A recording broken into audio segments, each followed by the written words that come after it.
माँ चली अमेरिका। निधि का नेचर बचपन से ही शर्मिला था। वो ना ज्यादा लोगों से बात करना पसंद करती और ना ही ज्यादा मिलना जुलना।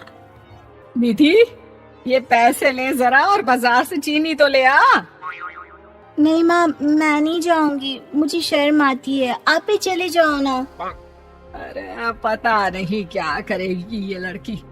जीवन में कभी कुछ किया ही नहीं सिवाय पढ़ाई और घर के कामों के।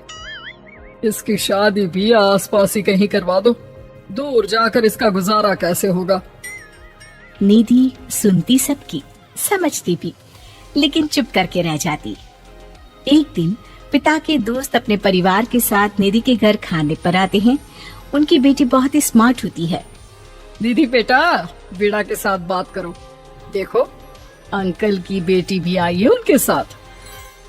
निधि वीणा के साथ वहीं बैठ जाती है। चलो ना अंदर चलते हैं, यहाँ कहाँ बड़े लोगों के बीच बैठे। निधि माँ की तरफ देखती है और अंदर चली जाती है। वैसे मैंने ना अपना चैनल खोला है, तुम सब्सक्राइब करना उसमें। मैं ना ब्यूटी और फैशन की बात करती हूँ। ये देखो। ओह, इतने सारे लोगों के सामने तुम कैसे इतना बोल लेती हो? मुझे तो बहुत शर्म आती है। अरे शर्म कैसी। खैर, सीधी सादी सी निधि। उसकी शादी हो जाती है राकेश से। राकेश एक स्मार्ट लड़का था, उसे घूमना फिरना पसंद था, लेकिन निधि का शर्मिला व्यवहार वो समझ जाता है। अरे निधि, घर से बाहर क्यों नहीं निकलती? लोगों से मिला जुला करो, तभी तो पता चलेगा ना कि दुनिया कैसी है। क्या करना है पता करके? शादी से पहले पापा और अब आप। ठीक है ना, मुझे ज्यादा दुनियादारी में नहीं पड़ना। निधि की जिंदगी ठीक ठाक चल रही थी। उसके 2 लड़के होते हैं, दोनों को वो पढ़ाती लिखाती, उनका ख्याल रखती। निधि, 25 साल हो गए शादी को, दोनों बच्चे सेटल हैं। हम लोगों ने शहर में 2 मकान भी ले लिए। दोनों की शादी वक्त का पता ही नहीं चला कैसे उड़ गया। हाँ, ये तो है। मैं खुश हूँ, जिम्मेदारियाँ आती रही, मैं निभाती रही, और क्या चाहिए। देखो, मैंने सोचा है कि अब हम लोग अमेरिका जाकर रहेंगे। यहाँ की जिंदगी तो जी ली, वैसे मुझे वहाँ बहुत अच्छी नौकरी मिल रही है। मैं कैसे चलूंगी, मुझे वहाँ का कुछ नहीं पता। आप तो जानते हैं ना कि मैं घर से बाहर ही कम निकलती हूँ। अरे तो क्या हुआ, वहाँ भी घर में ही रहना है ना, मैं हूँ ना, नौकरी करूँगा।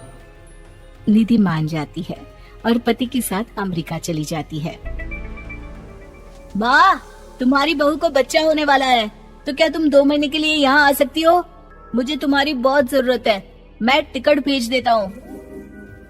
हाँ हाँ, ये तो बहुत खुशी की बात है।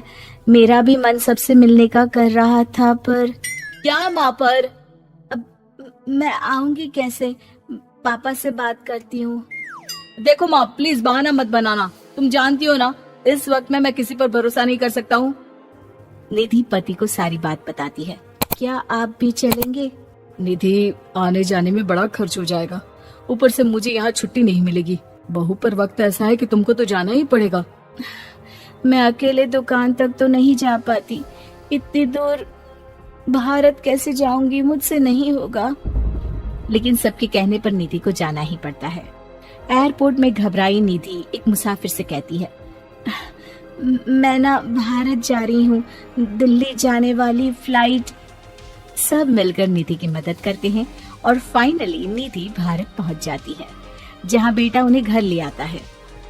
वाह माँ जी, यहाँ तो मैं भोपाल तक नहीं जा पाती, आप अमेरिका से आ गई। भाई, चालाकी तो औरतों में होनी ही चाहिए, यहाँ हम बुद्धू के बुद्धू रह गए। निधि इतनी दूर और लंबा सफर करके थक जाती है। वो चुपचाप बैठ जाती है। बैठना नहीं है माँ जी, बच्चा पकड़ना है, ये लीजिए। और हाँ, घर का काम तो मैं करूँगी नहीं, जानती है ना शरीर कच्चा सा है, तो मुन्ने को सुलाकर कुछ बना लीजिएगा। निधि को बहू का व्यवहार बहुत बुरा लगता है। जैसी भी थी, पिता और पति की हमेशा लाडली रही थी निधि। निधि बेटी की तरफ देखती है। माँ, वो काम वाली कोई मिल नहीं रही है ना, मैं देखने की कोशिश तो कर रहा हूँ, जैसे ही मिल जाएगी वो संभाल लेगी सारा काम। अरे कैसी बात कर रहे हो? जब पहले मैंने कहा था कि अमेरिका से इनके टिकट में जो पैसा खर्च कर रहे हो उतने में नौकरानी रख लो, तो नहीं, मेरी बात पर विश्वास नहीं था। कि ना ना कोई मेरे बच्चे को अच्छे से नहीं संभालेगा। अब इनका भी खर्चा और नौकरानी का भी खर्चा। अरे ना जी ना, मैं नहीं संभाल सकती। निधि जैसे तैसे 2 महीने रहकर वापस अमेरिका चली जाती है, लेकिन वहां जाते ही जैसे राकेश उसे देखता है उसके गले लग जाता है। ये क्या हालत बना रखी है निधि, कैसी लग रही हो? खाना नहीं खाती थी क्या? क्या हो गया? निधि पति से कुछ नहीं कहती, बस रोती ही चली जाती है। मैं नहीं चाहूंगी कभी भी भारत, आप मुझे हमेशा यहीं रखना अपने पास। राकेश बेटे को फोन करता है। तुम्हारी माँ की जो दुर्दशा करके तुमने भेजा है ना, मुझे पता होता तो मैं अपनी बीवी को कभी तुम्हारे पास नहीं भेजता। पापा, आप तो रीना का नेचर जानते हैं ना, माँ पर हावी रहती थी, अब मैं तो ऑफिस चला जाता था।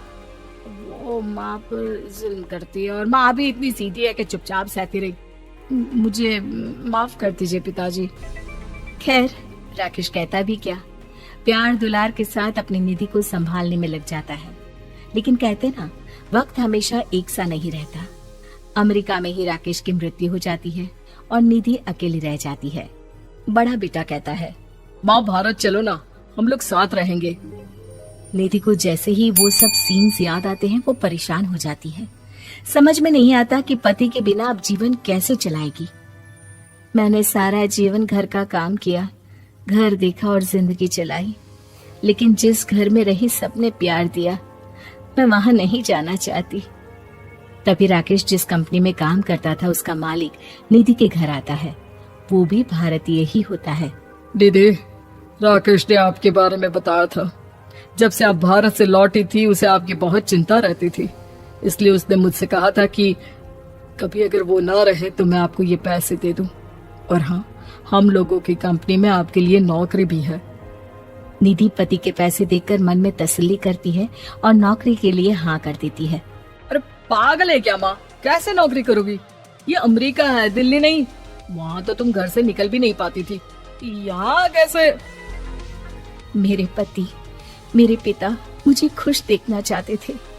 वो लोग जब तक थे मुझे किसी चीज के लिए ना फोर्स किया, ना कभी कमी होने दी। पर अब मुझे जीवन जीने के लिए घर से निकलना ही होगा।